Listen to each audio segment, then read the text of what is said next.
Hello and welcome to another episode of Canadian Stacker. Today I'd like to talk about, the big elephant in the room, the Federal Reserve.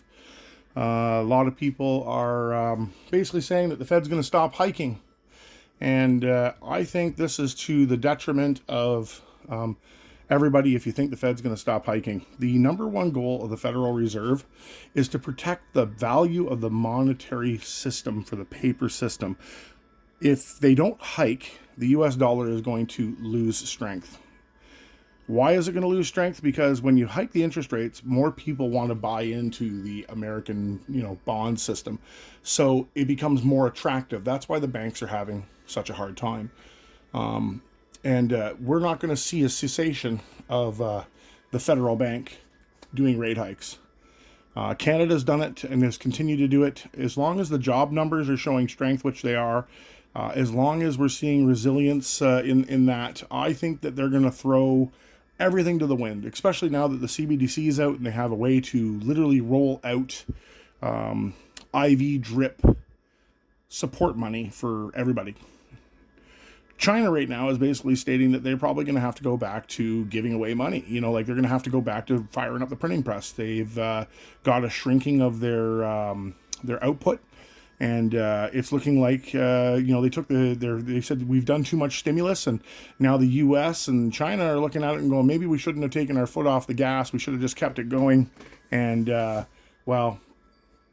it's probably a little bit too late for that. So what does this exactly mean? Well, if China slows down in their production, that means that the world isn't, shopping.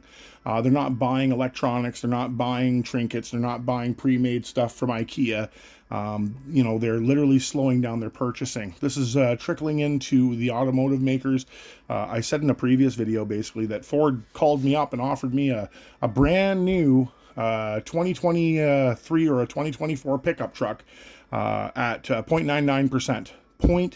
0.99%. That's basically 0% is back in the car industry here in Canada at the moment.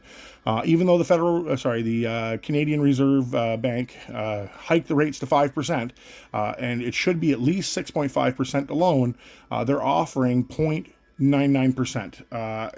I believe that was over a 5-year, 6-year was 1.99%, and an 8-year was 2.99%. So if you think about that realistically, that means that they are now backing it because, for the loan, because they need the sales more than they need the paper, because paper doesn't make the money right now. It's just an inflationary debt spiral. What they need you to do is buy it at the price that it's at, lock it in at that price, which, Ford has hiked their prices on their stickers, and they need you to get buying because they've bought overinflated materials. So they need to clean that out of the system. What's going to wind up happening here, I think, in the middle to long term, is we're going to see deflation. I said it in the previous video. Everybody right now, we're in a form of deflation already. You've got the Dow Jones climbing up, right? You've got all the indices climbing up, but they're not climbing up quickly. They're actually climbing slower than the inflation rate. So that is a sign of stagflation.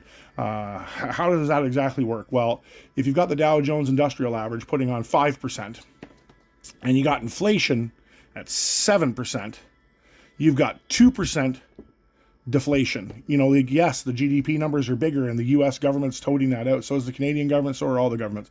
But when your inflation's like in Canada right now running at 6.3, or in the US running at 4 point whatever the CPI numbers are, and then you look at all the other factors in it.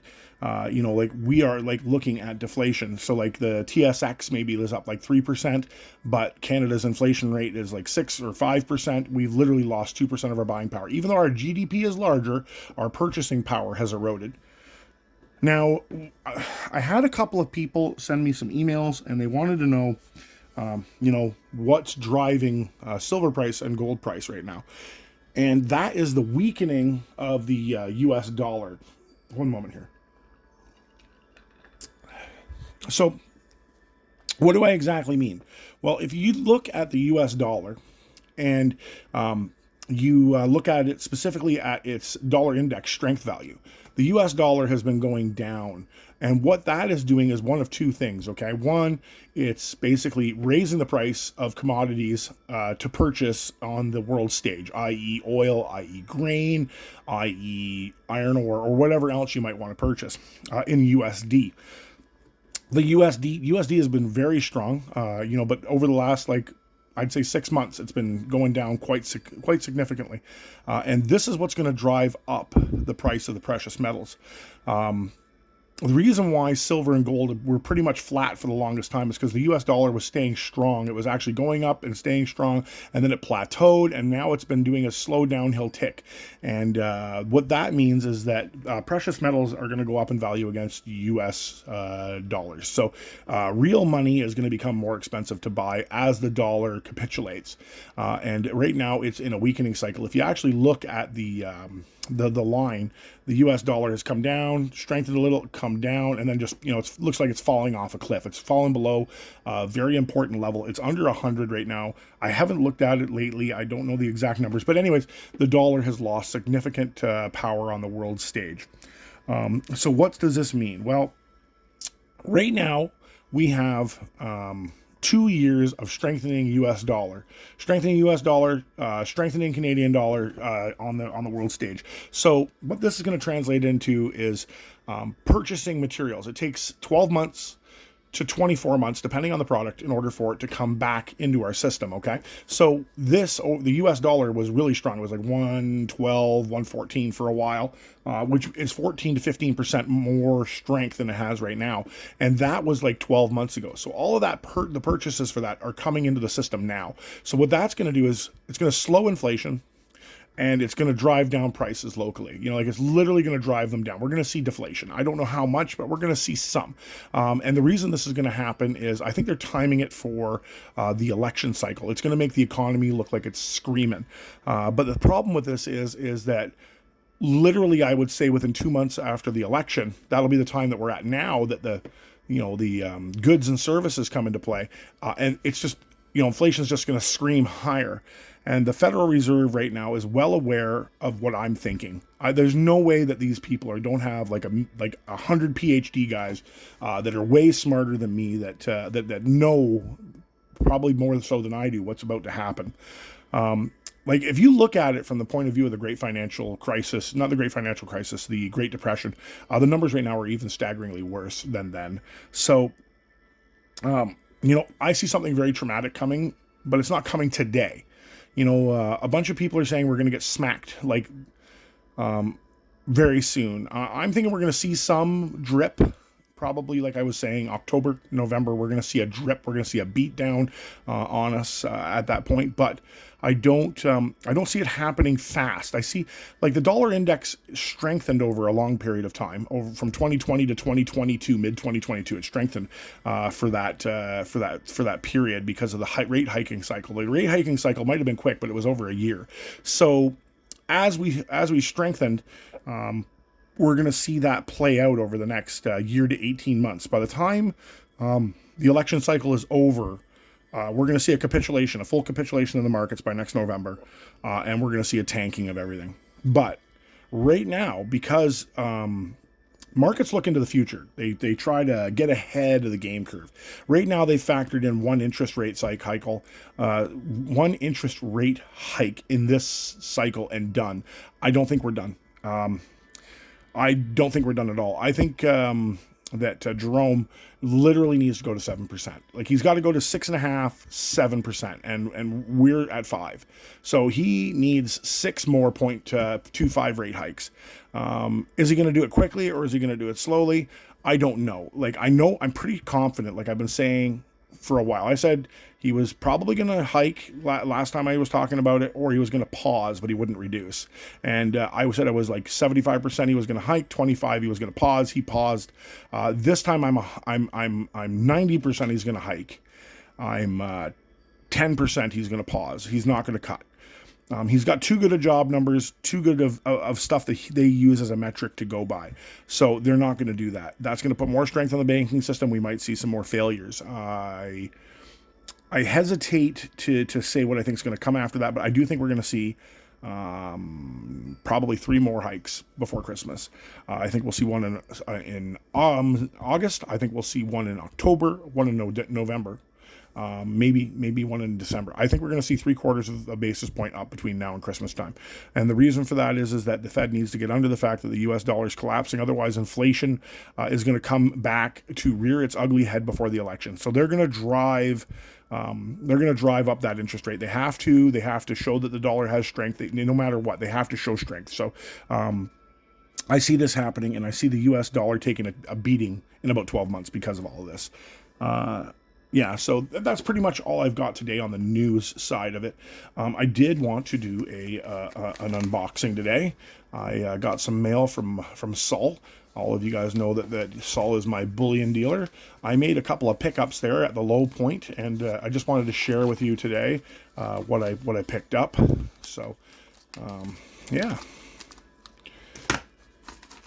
It's nothing too fantastic, you know. I like to just buy here, buy there, you know, $400 to $700 at a time. And this time I picked to get some of these babies. They look pretty slick. You know, it's American Reserve silver. It's beautiful. I don't know. I'm hoping I don't reflect too much. I'm hoping I can get that to. There we go. So we got an eagle on the one side. Man, my camera's not doing me justice today. There we go. Eagle on one side.